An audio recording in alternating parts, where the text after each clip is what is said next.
pour les thèmes, alors, il me semble qu'en dehors de la combinaison habituelle soubrette et maître, il y a chez toi une espèce d'obsession du rapport de classe un peu dominant-dominé. Ce qui m'intéresse également, c'est qu'il y a c'est ce côté, on a l'impression qu'on ressent quand même un côté critique dans le ski. Ouais, oui, il y a, bah oui, mais oui, mais alors ça c'est inconscient. Ça chez moi c'est inconscient. Parce que c'est vrai que j'ai toujours été plutôt anard par rapport à la société. J'aime bien les changements. Moi je suis un enfant des années 60. Hein. J'ai été fait dans les années 60. Hein. Enfin, je suis né avant, mais toute ma formation c'est années 60, donc c'est vrai que quelque part il y a une contestation de l'ordre établi, il y a plein, alors ça paraît con de dire ça maintenant, mais c'était comme ça, c'était bon. Et donc il y a des rapports alors c'est vrai qu'on traite beaucoup dans mes films ou dans les films ayant de la bourgeoisie, on est souvent dans les milieux bourgeois, parce que c'est vrai que dans les milieux ouvriers déjà c'est pas. Ceci dit,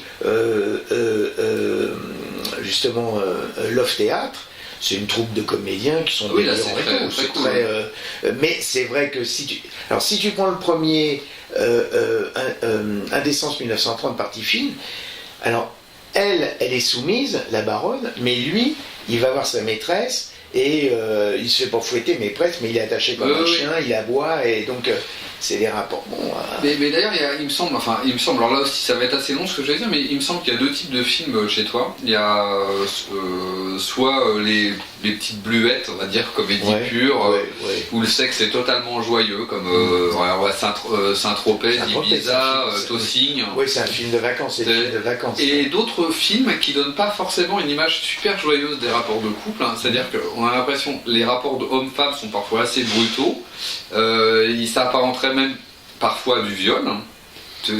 Forcé, ouais. Et il me semble que dans ton cinéma, ça met un peu en relief un rapport où la femme est victime, où elle se venge souvent régulièrement. Il y a un côté, et je me demandais moi s'il n'y avait pas chez toi un côté, tu sais, ce côté un peu dérangeant et ce côté critique du mal.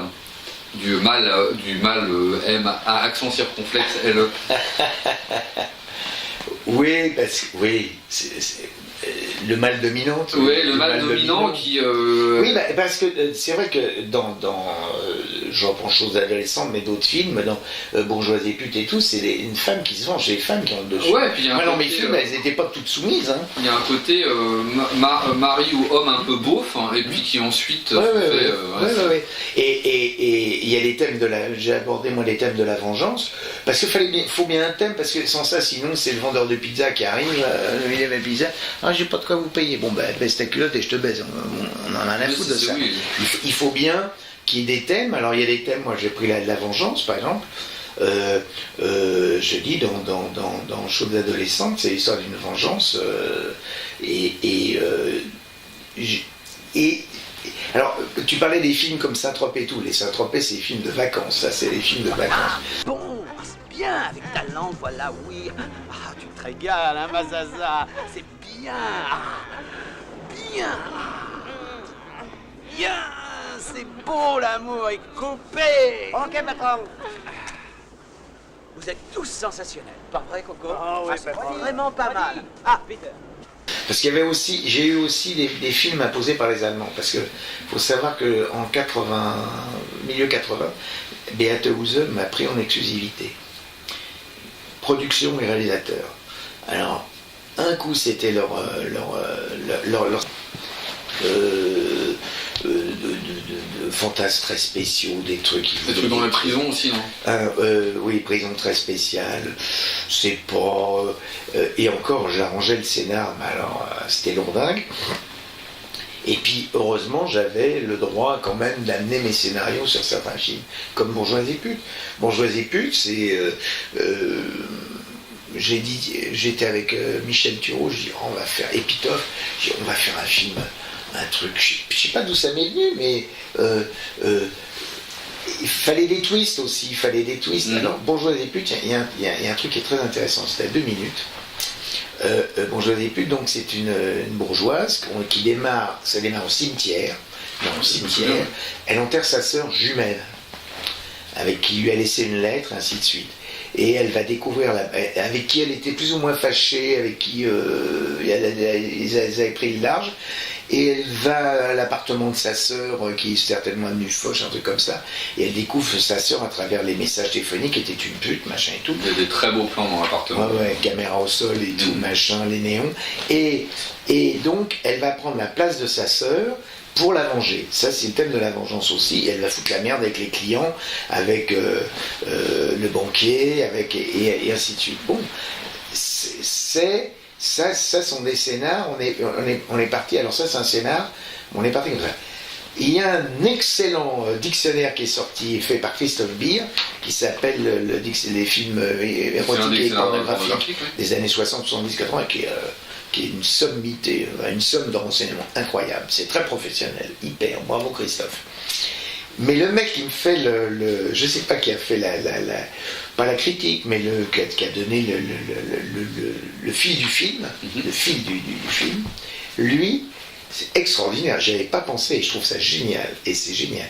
Lui, il dit, c'est l'histoire d'une bourgeoise qui dit avoir une sœur jumelle, qui va jusqu'à un enterrement, alors qu'elle n'a jamais existé, mais qui, pour se justifier et se laver de tout péché, elle est bourgeoise et pute, mais il n'y a jamais eu de sœur jumelle. Ah ben, j'avoue y avoir pensé aussi, pensé que c'était un film un peu schizophrène. Ouais, alors moi jamais, parce que moi j'étais quand même... Et j'ai trouvé ça génial. Et j'ai trouvé ça génial parce que ce film-là, je voudrais en faire un... J'ai toujours voulu en faire. J'ai un scénario d'ailleurs classique, de film traditionnel, où la sœur est américaine, elles se sont séparées, la sœur est américaine, et elle vient, on la prévient que sa sœur est morte, et donc l'américaine la sœur jumelle débarque à Paris, et ainsi de suite. Mais c'est pas mal l'idée, j'ai beaucoup aimé, ouais, comme quoi, hein. Et si je refais le film, ce sera sur cette idée-là, c'est-à-dire que la sœur jumelle n'a jamais existé, mais on ne le saura qu'à la fin. C'est-à-dire on pense toujours qu'elle est dans la vengeance. Ça peut être génial. Bah oui, ça va être génial, tu vois. Surtout que moi j'ai pris T'as pris une option. J'ai pris déjà bourgeoise et pute comme ça la prochaine quand je l'ai vu. Ah ouais, c'est incroyable, ça m'a beaucoup plu. Et elle sera. Et il n'y a qu'à la fin on comprendra qu'en fait, elle n'est qu'un seul et même personnage. Dans la mesure où le porno était à l'origine un genre quand même plutôt masculin, on va dire, pour les spectateurs masculins, je me demandais s'il n'y avait pas inconsciemment un désir chez toi de les mettre un peu mal à l'aise. Qui les hommes. Les hommes. Les mecs qui regardent en les mettant un peu face à... Oh non, vraiment non. Je vais te dire, quand tu les vois maintenant, quand j'ai vu le film de Biout, les mecs, mais c'est des défonceurs, ces mecs ils sont marteau-piqueurs. Hein. T'es là, tu te dis, mais attends, c'est un truc de ouf.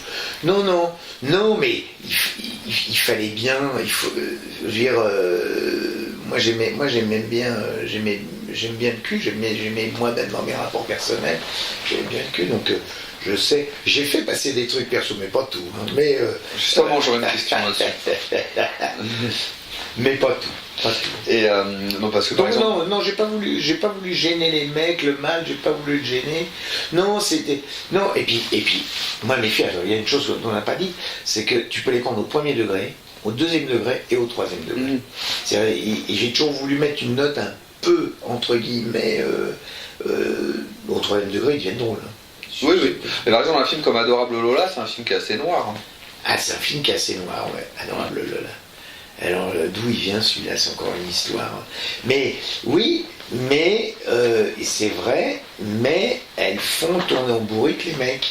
Toujours, on y revient quand même. Elles font tourner en bourrique les mecs. C'est quand même du cinéma presque féministe. Oui, c'est vrai. Non, mais je suis d'accord. Hein. Non, oui, c'est vrai, elles font tourner.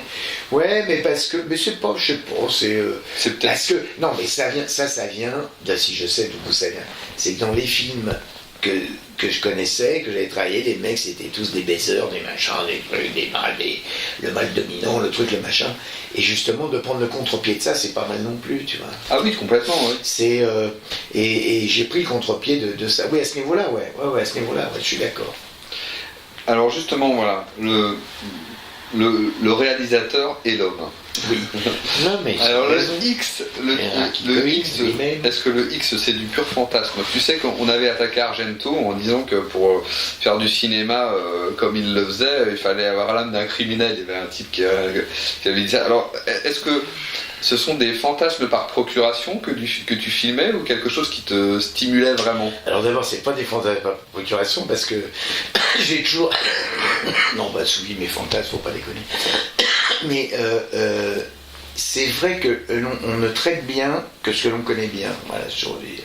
C'est-à-dire que moi, sexuellement, j'ai toujours une vie tout à fait, entre guillemets, pas classique, mais fournie, saine, c'est vrai, non plus, mais j'ai démarré jeune, parce que je suis tombé sur une cougar, voilà, j'ai démarré jeune, je suis tombé sur une cougar, j'avais 14 ans. Ça m'a tout de suite plu. J'étais pas obsédé sexuel, mais j'aimais ça, j'aimais le rapport. Et le rapport avec les femmes, grâce d'ailleurs à ça, j'aimais comme quand t'as 15 ans, 16 ans, dans les années 60, les copines, il n'y a pas de pilule, il n'y a rien, donc t'es toujours avec des femmes plus âgées. Et les femmes plus âgées, elles me racontaient leur vie et tout, donc j'ai appris beaucoup de choses, et j'ai jamais eu peur des femmes. Tu vois ce que je veux dire? J'ai jamais eu peur des femmes, voilà. J'ai jamais eu peur des femmes, mais ça m'a toujours plu. J'ai toujours aimé la compagnie des femmes, parce que tu apprends beaucoup plus de choses avec une femme qu'avec un mec. Hein. Parce que si nous, on parle de cul, tu vas me raconter, moi je vais te raconter, ouais, comme ci, comme ça, mais au fond, non. J'ai toujours beaucoup plus appris avec les femmes. Et donc, dans mes films, j'ai pas fait passer de fantasmes particuliers. Des fois, il y a 2-3 clins d'œil perso où je me marre moi-même, mais ça j'en parle, je le dirai pas. Ou alors dans le bouquin que je vais écrire, que je dois faire. Mais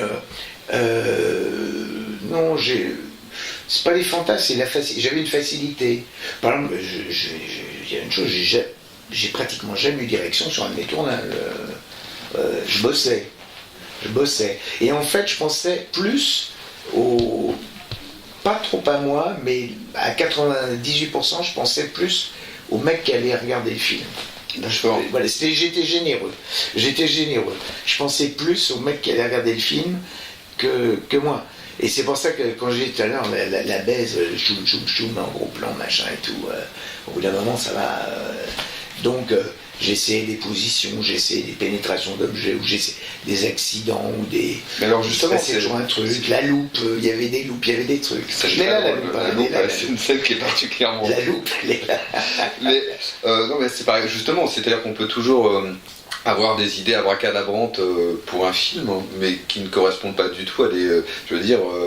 la scène de l'aspirateur, c'est pas quelque chose. Oui, oui, mais la scène de l'aspirateur, c'est pas du tout un fantasme, j'ai pas le fantasme.